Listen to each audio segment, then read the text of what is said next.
পাঁচটা বিষয়কে সামনে রেখেই আমাদের মূল বিষয়টা মাননীয় অর্থমন্ত্রী পড়েছেন এবং এখানে মোট 4,38,000 এবং তারও কিছুটা বেশি কোটি টাকার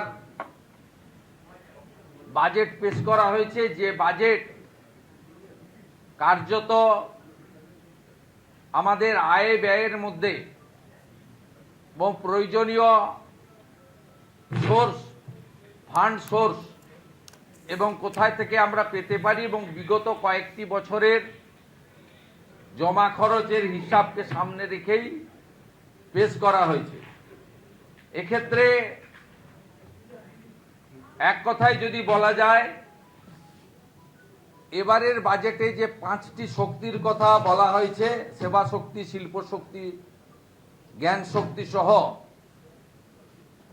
এই বাজেটে পশ্চিমবঙ্গের ঐতিহ্য, সংস্কৃতি, হারিয়ে যাওয়া পশ্চিমবঙ্গের গরিমা এবং সময়ের ডাক অর্থাৎ প্রয়োজনের যে প্রাসঙ্গিকতা, তাকে অগ্রাধিকার দেওয়া হয়েছে। আমি বাজেট বই না পড়েই মোটামুটি আপনাদের কাছে একটা আউটলাইন বলছি, কারণ প্রায় 90 মিনিটের বক্তব্য ইতিমধ্যে সমস্ত চ্যানেলে এবং সোশ্যাল মিডিয়া প্ল্যাটফর্মে প্রত্যেকে জেনে ফেলেছেন। আমাদের এই বাজেটে অগ্রাধিকারের জায়গায় আছে পশ্চিমবঙ্গের সুরক্ষা, নাগরিকদের মর্যাদা, ভয়মুক্ত পরিবেশ এবং আমাদের যে সংস্কৃতির পুনরুত্থান, সাথে কর্মসংস্থান এবং দুটি বিষয় অগ্রাধিকার পেয়েছে, শিল্প এবং কৃষক বা কৃষি। তার সঙ্গে আমরা উল্লেখযোগ্যভাবে গুরুত্ব দিয়েছি শিক্ষা এবং স্বাস্থ্যকে। এবং আমাদের এই রাজ্যে যারা সেবাদান করেন, আংশিক সময়ের চুক্তিভিত্তিক বিভিন্ন প্রজেক্টে কর্মরত এবং সর্বোপরি সরকারের সিদ্ধান্ত নীতি ক্ষেত্রে যে সরকারি কর্মচারীরা গুরুত্বপূর্ণ ভূমিকা গ্রহণ করেন, তাদের বিষয়ে উল্লেখ করা হয়েছে। রাজ্যে ব্যাপক বিনিয়োগ এবং শিল্প আনতে গেলে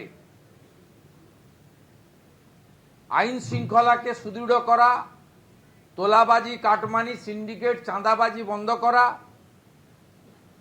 সিঙ্গেল উইন্ডো সিস্টেমের মধ্য দিয়ে শিল্প এবং ব্যবসার উপযোগী পরিবেশ তৈরি করা এবং সড়ক, সেতু, রেলপথ, বিমানবন্দর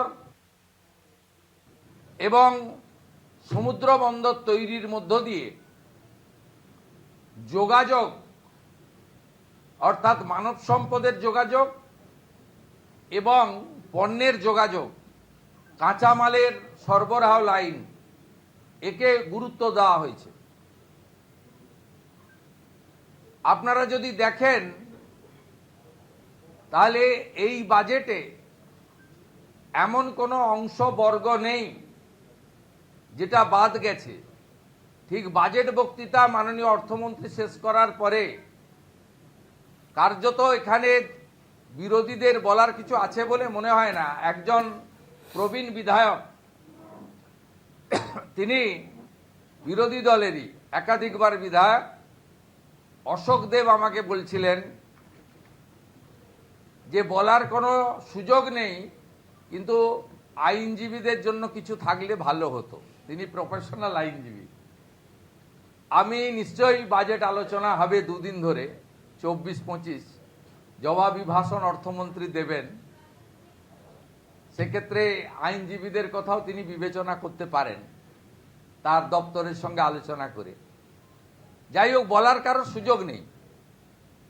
আমি এখান থেকে আশ্বস্ত করতে চাই আমি যে কর্মসংস্থানের তিনটে ত্রিফলাই বলা যেতে পারে, এই তিনটে দিক আমি অনেক দিন ধরেই বলছি। ত্রিধারা, ফলার বদলে ধারাটাই অ্যাপ্রোপ্রিয়েট, বা